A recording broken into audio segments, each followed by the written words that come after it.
사랑하는 성도 여러분, 여기는 애틀란타에서 인천으로 돌아가는 호텔입니다.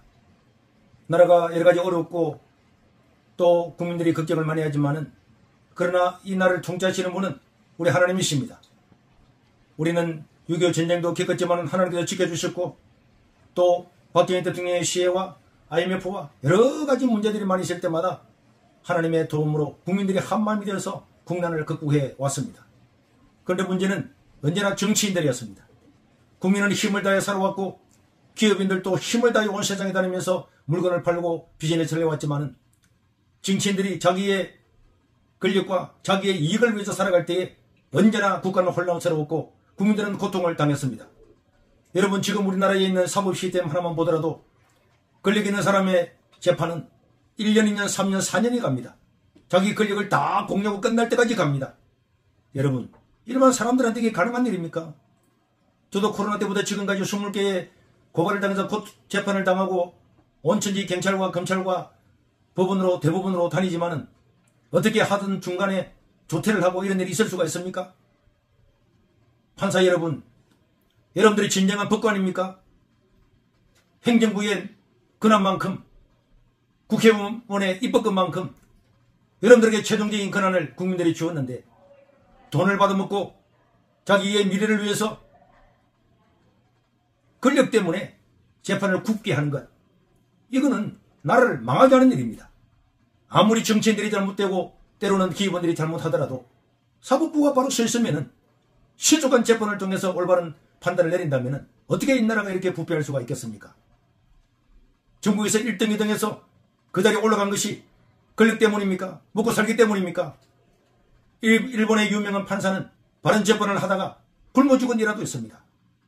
어떻게 해서 판사들이, 법관들이 권력을 바라보고 돈을 바라보고 재판을 굳게 하고 유죄를 문제로 판결하고 이러니 어떻게 이 나라가 바로 설 수가 있겠습니까?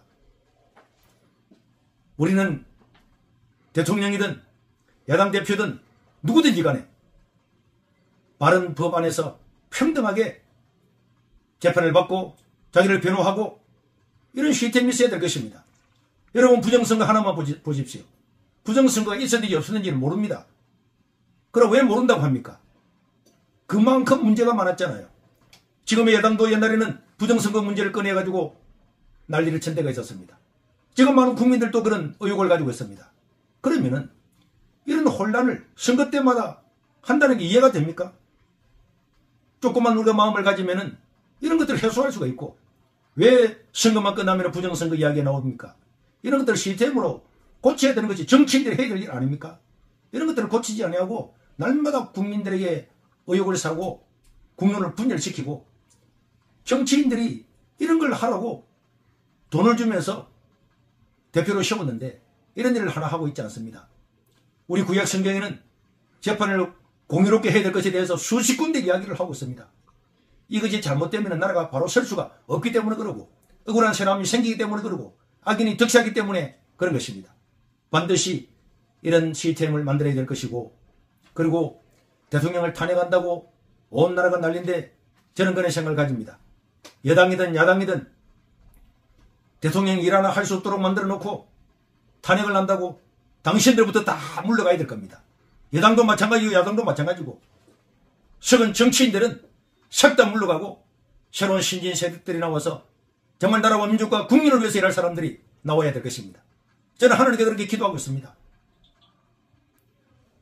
그리고 국민 여러분, 나의 정치적인 색깔이나 나의 지역적인 배경 때문에 진리가 아님에도 불구하고 그 진리도 아닌데 아사벌대에 나가서 외치는 것은 옳지 않다고 생각합니다. 저도 12철에 나가서 함께 눈물을 흘리면서 차별금지법을 막았지만 제 양심에 조금도 어떤 정치적인 것이나 다른 욕망이 아니었습니다. 오직 그 한 가지 사실 때문이었습니다. 우파든 좌파든 어떤 명목을 가지고 나갔든 내가 지금 외치는 것이 내 양심에 옳습니까? 이게 진리입니까? 진리일 때만 나가서 외칠 수가 있을 것입니다. 우리 백성들이, 국민들이 선동을 잘 당하면은 언제나 우리는 이용을 당하다가 정말 어려운 사람은 더 어려워질 겁니다. 지금 청년들은 아무리 연금을 많이 내어도 나중에 돌아오는 것은 전부 다 빚밖에 없고 받을 게 한 푼도 없습니다. 그런데 이런 미래 세대를 위해서는 누구 하나 발벗고 나서지 않고 자기 권력을 위해 살아가는 사람, 정말 한심하기 거지가 없습니다. 이런 일이 계속되면은 저 한 사람이라도 그냥 입장을 끄고 국민 한 사람 한 사람의 지왕에 부딪혀서 지금 권력을 가지고 있는 모든 국회의원부터 모든 사람들은 전부 다 국민적인 지왕을 맞이할 수밖에 없을 것입니다. 우리 국민들은 언제나 지혜로웠고 이런 혼란이 오히려 전화위복이 되어서 정말 세계 어디로 가든지 자랑스러운 대한민국이 될 수 있도록, 통일한국이 될 수 있도록 여러분 힘써주시기를 바라고, 우리 성도들도 기도해야 됩니다. 기도하지만은 정말 위급할 때는 온 성도가 발벗고 나서서 나라와 민족을 위해서 함께 행동도 하고 기도도 해야 될 것입니다. 역사의 주인은 하나님이십니다. 지금도 하나님 통치하고 있습니다. 답답하고 안타깝고 잠 못 이루는 밤이 있다고 할지라도 우리 하나님께 기도하면은 하나님은 우리의 기도를 들어 응답해 주실 것입니다. 여러분 힘내시고 다시 파이팅! 세계로교회 파이팅! 한국교회 파이팅! 대한민국 파이팅!